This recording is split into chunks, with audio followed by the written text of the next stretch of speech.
warahmatullahi wabarakatuh. Perkenalkan, nama saya Indah Kusmawati dengan NIM C1C020020 dari Prodi Akuntansi kelas R09 mahasiswa Universitas Jambi. Pada kesempatan kali ini saya akan memaparkan sebuah materi dari mata kuliah Akuntansi Keperilakuan dengan dosen pengampu yaitu Bapak Dr. Wirmi Eka Putra, SE MSI, CIGNR CSRS, di mana materi yang akan saya paparkan berjudul Aspek Keperilakuan pada Akuntansi Pertanggungjawaban. Baiklah, saya tidak akan memperpanjang, langsung saja saya akan memaparkan materi yang telah saya buat. Pertama, akuntansi pertanggungjawaban. Akuntansi pertanggungjawaban atau responsibility accounting merupakan istilah yang digunakan dalam menjelaskan akuntansi perencanaan serta pengukuran dan evaluasi kinerja organisasi sepanjang garis pertanggungjawaban. Garis pertanggungjawaban ini meliputi pendapatan serta biaya-biaya yang diakumulasikan dan dilaporkan oleh pusat pertanggungjawaban. Pusat pertanggungjawaban sendiri merupakan bagian dalam organisasi yang diakumulasikan secara menyeluruh untuk kepentingan pencatatan. Salah satu tujuan akuntansi pertanggungjawaban ini itu untuk memastikan bahwa individu-individu pada seluruh tingkatan di perusahaan telah memberikan kontribusi yang memuaskan terhadap pencapaian tujuan perusahaan secara menyeluruh. Selanjutnya, akuntansi pertanggungjawaban versus akuntansi konvensional. Akuntansi pertanggungjawaban berbeda dengan akuntansi konvensional dalam hal cara operasi direncanakan dan cara data akuntansi diklasifikasikan serta diakumulasikan. Akuntansi pertanggungjawaban tidak mengalokasikan biaya gabungan ke segmen-segmen yang memperoleh manfaat daripadanya, melainkan membebankan biaya tersebut kepada individu di segmen yang menginisiasi dan mengendalikan terjadinya biaya tersebut. Akuntansi pertanggungjawaban melaporkan baik siapa yang membelanjakan uang tersebut maupun apa yang dibeli oleh uang tersebut.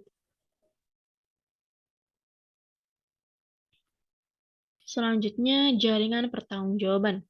Struktur organisasi perusahaan dibagi ke dalam suatu jaringan pusat-pusat pertanggungjawaban secara individual atau sebagaimana didefinisikan oleh National Association of Accountants ke dalam unit-unit organisasional yang terlibat dalam pelaksanaan suatu fungsi tunggal atau sekelompok fungsi yang saling berkaitan satu sama lain yang memiliki seorang kepala yang bertanggung jawab untuk aktivitas dari unit tersebut.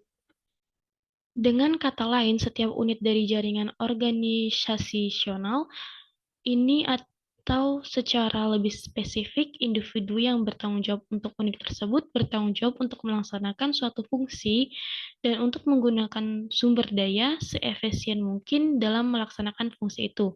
Singkatnya, untuk menciptakan jaringan pertanggungjawaban yang berfungsi dengan baik, harus terdapat kesesuaian yang sempurna antara tanggung jawab dan wewenang di semua tingkatan.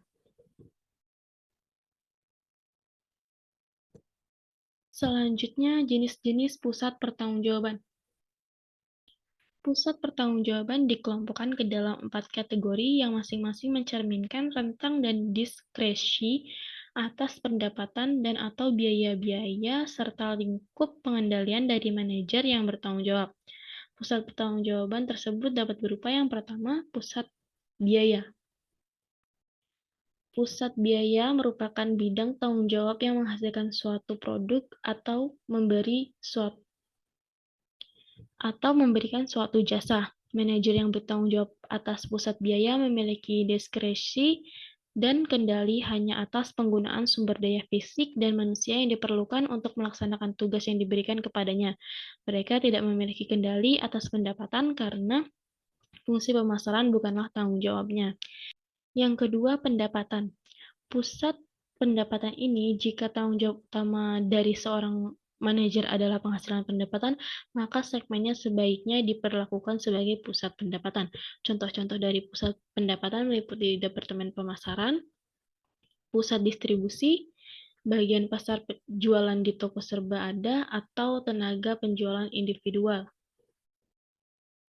Yang ketiga, pusat laba. Pusat laba ada segmen di mana manajer memiliki kendali baik atas pendapatan maupun atas biaya. Manajer dievaluasikan berdasarkan efisien mereka dalam menghasilkan pendapatan dan mengendalikan biaya. Yang terakhir, pusat investasi. Manajer pusat investasi bertanggung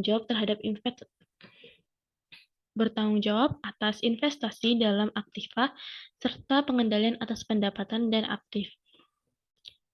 biaya. Mereka bertanggung jawab untuk mencapai margin kontribusi dan target laba tertentu serta efisiensi dalam penggunaan aktiva.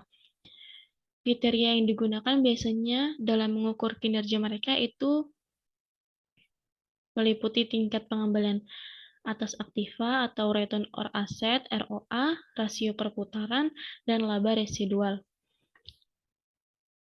Selanjutnya, korelasi dengan struktur organisasi. Pusat pertanggungjawaban seharusnya serupa mungkin dengan struktur organisasi. Pendekatan-pendekatan yang digunakan dalam mendesain struktur organisasi dan membebankan tanggung jawab bervariasi dari perusahaan ke perusahaan bergantung pada pilihan manajemen puncak dan gaya kepemimpinan. Struktur tersebut yang pertama struktur vertikal. Dalam struktur vertikal, organisasi dibagi berdasarkan fungsi-fungsi utama. Tanggung jawab secara keseluruhan untuk fungsi produksi, penjualan, dan keuangan diberikan kepada wakil direktur yang mendelegasikan tanggung jawab mereka ke struktur di bawahnya sesuai dengan hierarki, tetapi tanggung jawab akhir untuk setiap fungsi tetap berada di tangan mereka. Yang kedua, struktur horizontal. Struktur tersebut dapat dibagi berdasarkan produk atau area geografis.